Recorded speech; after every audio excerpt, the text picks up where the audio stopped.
Hey everyone, we're diving into the world of the usage based economy with the true innovator in the space today at Logisense. Adam, how are you? Doing well, Evan. Pleasure to see you. Great to see you. I've enjoyed watching your rise and success over many years. So I'm excited to dive into this topic. First of all, who's Logisense?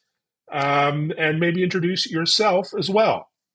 Yeah, absolutely. Logisense is a world-leading provider in usage-based billing and monetization technologies, and we help companies around the world to implement whatever their dreams are in terms of product go-to-market, their commercial interactions with their customers, and how they're able to monetize their products and make them effectively competitive in market from a commercial perspective. And there's a lot more to it than that, but that's a high-level overview. And as for myself, I've been CEO here at Logisense for 5.5 years and come from a 20-year career history in the enterprise information management space.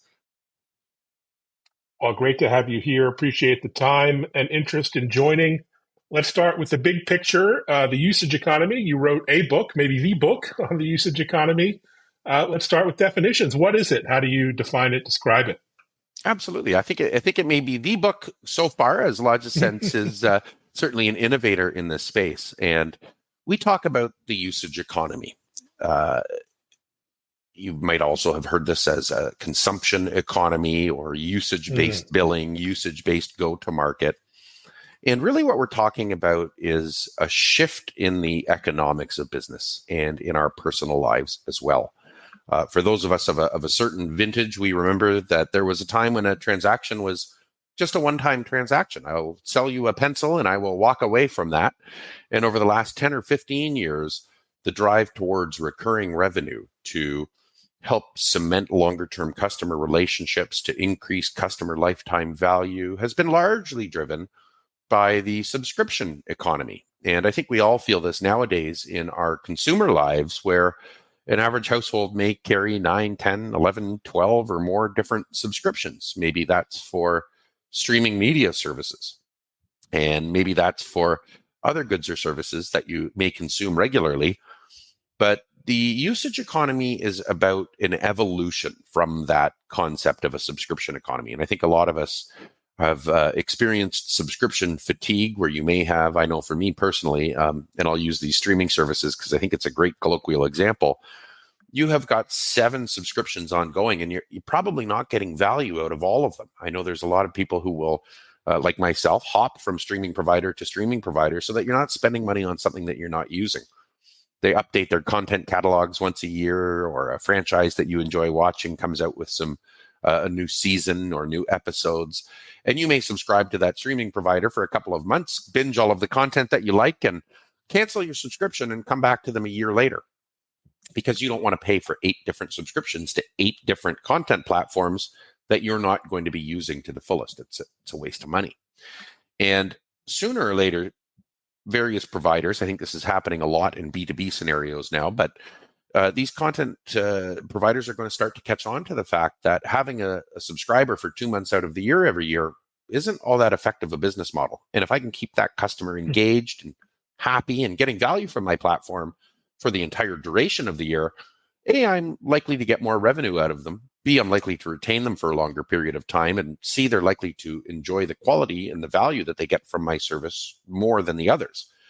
And that's really what the usage economy is all about, is paying for what you use and allowing businesses to create and innovate on novel and enticing commercial models to sell these plans based on usage, rather than the concept of this opaque, locked in subscription where you may or may not get value, but I'm going to ensure that you pay me every month.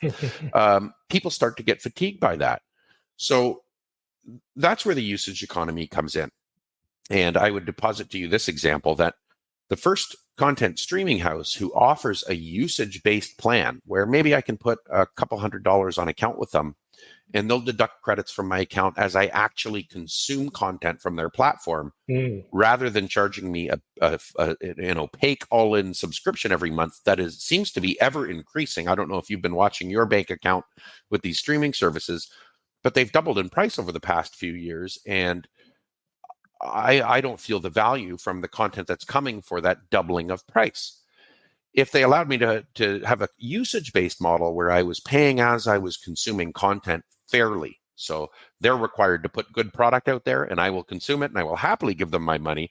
That's an example of the evolution that is the usage economy. And there's a lot more to it than that. But in basic terms, that's really what we're talking about, is inventive, fair, transparent, engaging, good value for money commercial models that businesses and B2B and B2C vendors are both starting to embrace as the next incarnation of competitive go-to-market models.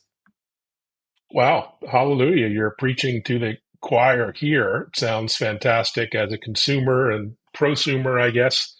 But, there are a lot of challenges to usage-based monetization, giving up that juicy recurring revenue, SaaS typically, for example, and to implementing usage-based billing on the back end, back office side. What are those challenges from your perspective? Well, you've articulated one of the challenges, which is I think there's some trepidation or a notion that you might be giving something up in a move to one of these models, and you're not. The notion of recurring revenue going away with the introduction of a usage-based element, I think, is a fallacy, and that they're not mutually exclusive. In the usage-based world, there are several different archetypal models of how you can create these go-to-market constructs, such as minimum commitment plus usage models, to ensure that you have a contracted value that the business can expect and plan around. And then you can introduce optionality, variability, and some self-empowerment for your customers by including usage-based elements on top of that, either allowing them to self-select by putting promotions in front of them and allowing to consume those services on a usage basis, or by asking for a slightly larger commitment in terms of the minimum committed model that will keep your customers recurring revenue base contracted and secure, while introducing elements of usage in a hybrid model to help with that differentiation and novelty in the way that you go to market and appeal to fair value for money within your consumer base. So one of the challenges is, as this is a new type of monetization and a new type of model that really we're seeing some of the leaders in the industry start to embrace and make available for their customers, some education needs to accompany that within the executive ranks, product ranks, and finance ranks of those same companies to really understand what usage-based monetization is, and that it's not a binary all or nothing approach to the way that you're taking your products to market, but can actually be used to supplement, to differentiate, and to entice customers to this new world of fair value for money, of self-selection, of customer empowerment, of pay for what you use, while still retaining some of the elements of a recurring and contracted minimum value. And I think that education is one of the things that will help to increase the proliferation of these types of go-to-market models, but requires the executive ranks to understand that it's not an all or nothing proposition. And in fact, there are a multitude of different methods in which you can implement usage-based monetization to complement some of your existing revenue streams, to add to them, or as a fundamental agent for transformation. As you're saying, perhaps you do want to do an all or nothing transformation. So there are degrees on the spectrum of usage-based monetization, from one-time transaction to pure usage-based monetization as you use it.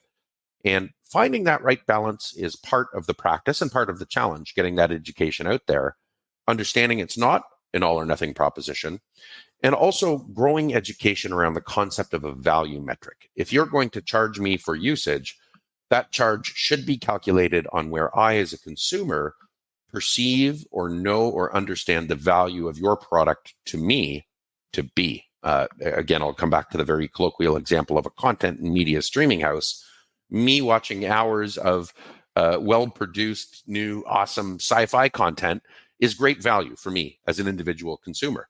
And if I'm aware that I'm getting that for a fair price that's not locked in and opaque, I'm more likely to align with your business. So that education around the fundamentals of business and how it's impacted, the notion of it not being an all or nothing proposition, but rather a spectrum of different pricing models that can be tuned to appeal to your key consumer cohort, and how you can implement those in a way which depending on your intention, can either be hugely disruptive, such as in a competitive scenario, or can be complementary and can help to drive growth or help to drive customer relations or customer satisfaction, being at the other end of that spectrum. So that education around what is a new and quickly emerging type of go-to-market innovation, I think, is one of the items that we're working to help tell the world about here at Logisense.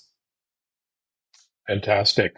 Great opportunity. And what are you hearing from your service provider customers and, in turn, their business customers on the importance of this, the potential impact, interest?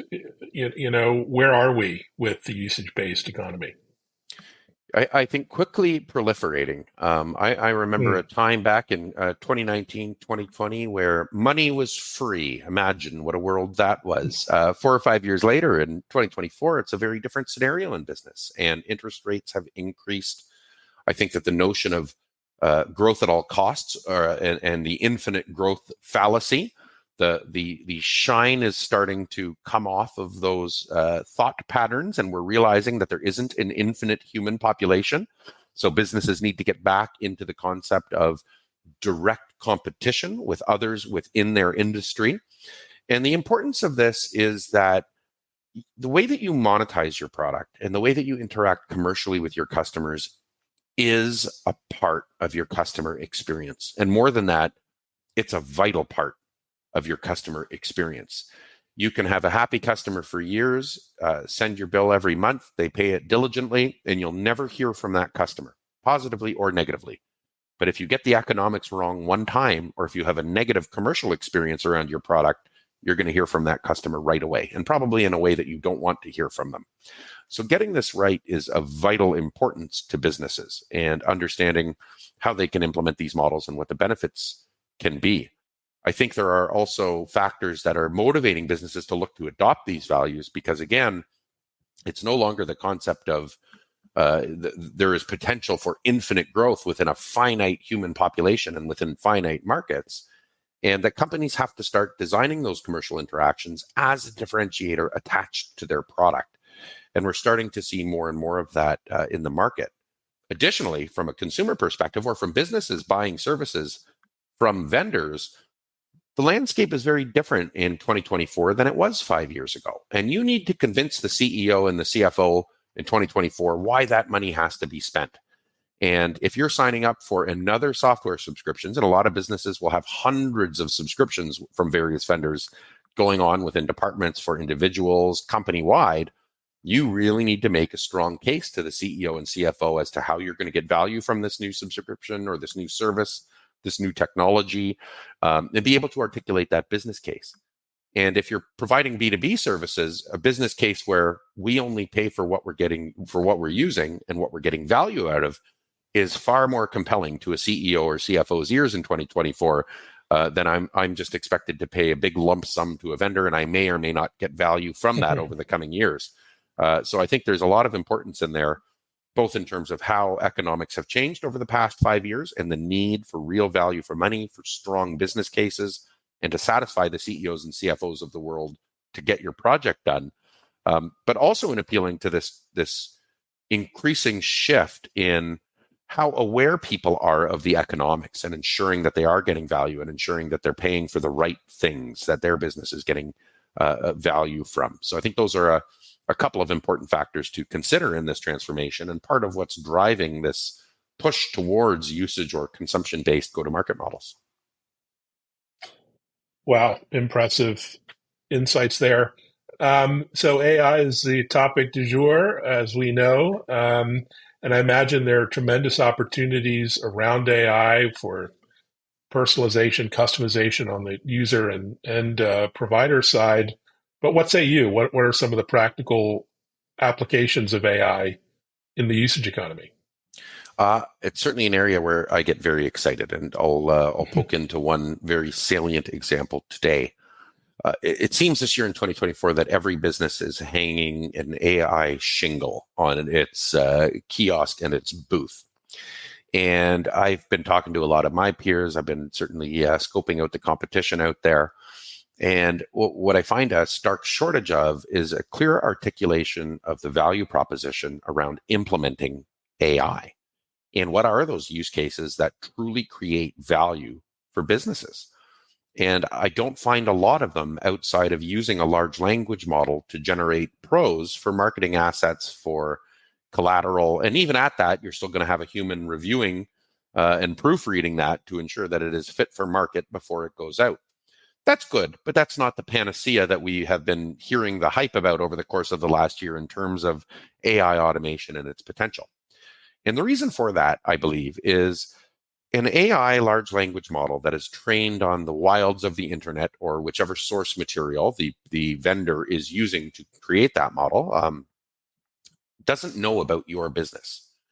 And Chat GPT, or you can choose whichever example, Llama, Titan, whatever the case is, great, valuable tools, can't really automate anything beside prose creation inside of your business in most cases.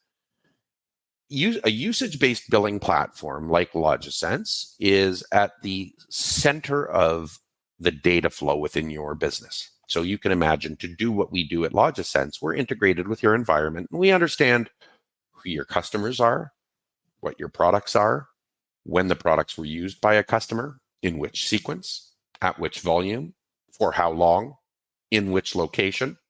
We're also integrated with your ERP and financial systems to help with the full end-to-end billing process. How did the customer pay? When did they pay? Are they a good payer? And by virtue of being at the center of all of that telemetry around customers, products, consumer interactions, finances, we can start to do something called prompt engineering with AI systems. And Logisense in particular has something called a data transformation or a mediation platform within it, which allows us to ingest huge volumes of data, to enrich it, to take action on it, to reconstruct it, to supplement it, and to marshal it to any other service within the business's environment. I say all of that to say this. What we can do with the telemetry from all of your customers, products, and financial interactions is to prompt engineer a large language model to be able to provide salient and accurate answers to questions about your business. And why is that relevant? And why is that important? And why does Adam believe that that's a real value proposition around AI versus a novelty? Logisense works mostly with large enterprise providers. That's sort of our area of the market. Now, you can imagine if you've got 10,000, 30,000, 50,000 employees working every week, and each one of them once a week, and this is a very conservative estimate in my example here, once a week, asks a question which requires 10 minutes from another human being within the business to answer, can become a very expensive proposition over time, but that's how businesses have been run for thousands of years. Who are my top 10 customers by product, by usage, by industry segment, by country, by year? It might take somebody in the finance department 10, 15 minutes to spin up a spreadsheet, hook up a data source, fire up a pivot table, slice the data appropriately, and email it back to a product manager, a product marketer, a solution specialist within the business. What we do at Logisense is take that information that is available to us in all of the telemetry of the business and pipe it into a large language model as those questions are being asked. All of a sudden, the large language model is able to accurately answer questions about your specific business, your specific products, your specific customers in a mathematically accurate way, because Logisense and the usage-based monetization platform have provided that data via prompt engineering in real time to the language model to be able to accurately answer that question based on your company's real data. If I'm able to go to a chat prompt and ask the question, who are my top customers by product, by usage, by quarter, by country, and have it answered instantly by an AI agent with accurate data provided from the usage-based monetization system versus consuming 10 minutes of human productivity times 50,000 employees times 52 weeks a year, the real value in savings of that automation is tens of millions of dollars a year. And fundamentally, we're providing simple solutions with accurate data to normal human questions that occur multiple times a week in every business. So in terms of the usage economy and a usage-based monetizations platform's impact on the emergence of artificial intelligence, what does it do and why is Adam so excited? We can take what is today, in many cases, a large language model capable of composing English prose for marketing and other purposes, which must be fact-checked by a human employee, and turning it into a natural language query chatbot, which can accurately answer questions based on real data about your specific business, potentially saving millions of minutes of human productivity time, which is very expensive per year throughout the business. So that's one example of how does this usage-based monetization company get excited about AI, and why does Adam feel like he's got a real value proposition rather than the excitement of hanging an AI shingle and claiming to be one of them? Logisense doesn't make its own AI model, and not many companies will. I've heard some rumors that ChatGPT-5 is going to cost north of $1 billion with a B to train that version of the model. That's a lot of GPUs cranking away to educate a large language model. Not every company is going to be able to spend $1 billion to train their own model, nor will they have access to the information required to train the model.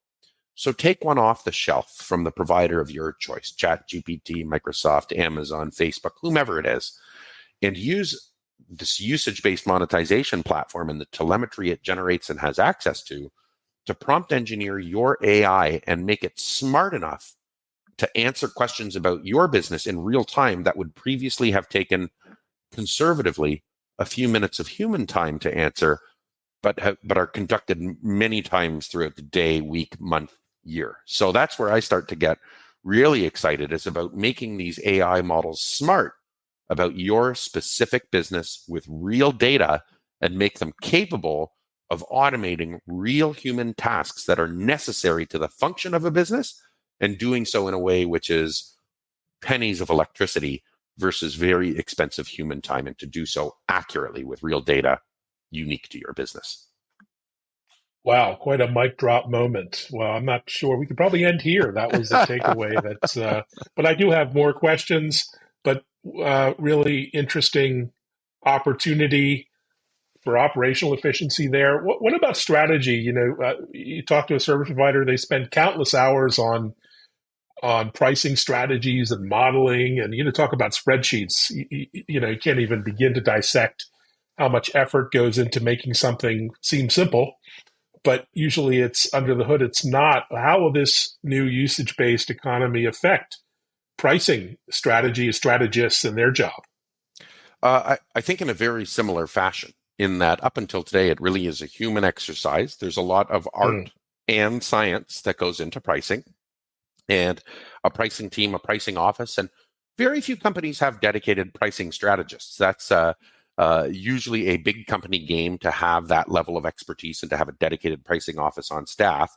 But even if you do have one of those, there's still art and science that goes into it. To be able to create effective pricing in an analytical fashion, you still need this data that I'm describing. It doesn't matter how many rows of one-time transactions you pipe into an Excel sheet or into a reporting engine, without all of the contextual information supporting it, and then an engine like an AI language model to sit across it and infer the correlations necessary to come up with the right conclusions, is an expensive. It's hard to find those skill sets, and it still is part art, part science today. When a large language model is fully empowered with this data around the monetization and specifics of your business, it can make inferences across a data set which is so large it is beyond the scope of human knowability. You're not counting on individual human brains to correlate a 5 petabyte data set of customer interactions, usage, pricing, previous sales pipelines, and other information. No human being can keep that in their head, no matter how many pricing spreadsheets you've got. So become a very time-intensive, human labor and human brain-intensive exercise to get to state-of-the-art pricing, where by using the usage telemetry out of a usage-based monetization system and combining it with the power of a large language model AI, it can now start to make inferences across that vast data set, can explain to you why it's made them. And because you're piping over information that is unique to your discrete business in the approach that I'm advocating for and describing, the AI can start to make recommendations. Which product did customers purchase after they purchased product A? How long was it between the purchase of product B and product A? What did the monetization pattern look like just before product B was purchased? If we were to create a bundle, how many customers would have product A, B, and C? And those are the Mm. types of questions that you can start to ask an AI to help provide that overarching visibility, to create those inferences that are beyond the scope of human intellect and knowability, because the data sets are so large, and extract real value to help inform your pricing practice and then help inform the decisions that you're making, the products that you're creating, your bundling, your discounting behaviors. But you can't do any of that, and you can't use a large language model to do any of that if you aren't furnishing it with the data from your discrete business to make it smart about you and your customers and your products. Also, well said. That was a great insight. I guess let's chat next about implementation, where the rubber meets the road, rolling out this across thousands, hundreds of thousands, millions of customers in a real world environment. You work with hundreds of service providers around the world. About a decade plus ago, I worked at Oracle. Implementing anything in these networks took a year or two and maybe millions of dollars. We've come a long way since then, but what are some of the opportunities to implement a usage-based model, and what are the first one, two, three steps? I mean, how do you typically embark on a transformational project like this, and how does one get started? A few areas to consider, particularly in large enterprise, if you're considering this type of transformation. One of them is deeply understanding your products and your customers, because a usage-based monetization system can monetize anything, whatever your heart desires, whatever your imagination can conceive of. It's very important that you understand where your customers perceive value from your product. And if you're selling kilowatts of electricity, it might not be kilowatts of electricity that customers care about. It might be that the lights are on or off. It might not be the kilometers traveled or the tonnage stored in transportation and logistics. If you're transporting a medical or a scientific cargo, you might care about the temperature. You might care about other factors. So understanding what we call the value metric, what you should be charging customers for, might not be what your cost basis is built upon. And in the old-timey days, we would used to take the cost of the raw materials and labor, and we would add a sensible margin to it, and we would check that the competition was a little bit more expensive, and we would settle in on that as being effective pricing. Whether or not the customers perceived value in the cost of our raw resources plus a margin, they might not care at all about that. So understanding where your customers see value, that might be in our streaming services example. I see value when there's something in your catalog that I want to watch and I turn it on. So charge me for that instead of a flat fee to pay for you to produce content that I'm not concerned with, as an example. So understanding your value metric and understanding exactly what your customers see value from in your business and in your products is vital, because that's going to become the centerpiece of how you build a usage-based monetization strategy. The second element, I'll give a top two here, is your own awareness of your enterprise architecture. Do you know where your data lives? And is your data clean? And if it's not, even before you begin a usage-based monetization journey, these types of usage platforms can be useful in helping you to understand the data that resides within your own company, its hygiene, whether or not it needs to be enriched, whether or not it needs to be deduplicated or transformed. And knowing how your business works from a technical perspective, you think of sort of the traditional approach to enterprise architecture, I would say is a vital number two in embarking upon this journey. And number one is understanding deeply your market, your customers, and where your customers see value in your product, and then designing that architecture around that point. Understood. Well, you and the team at Logisense have a lot going on, to say the least. What are you looking forward to the rest of the summer into the fall season? I see you have a lot of events, meetings, and other activities on the radar. What's next?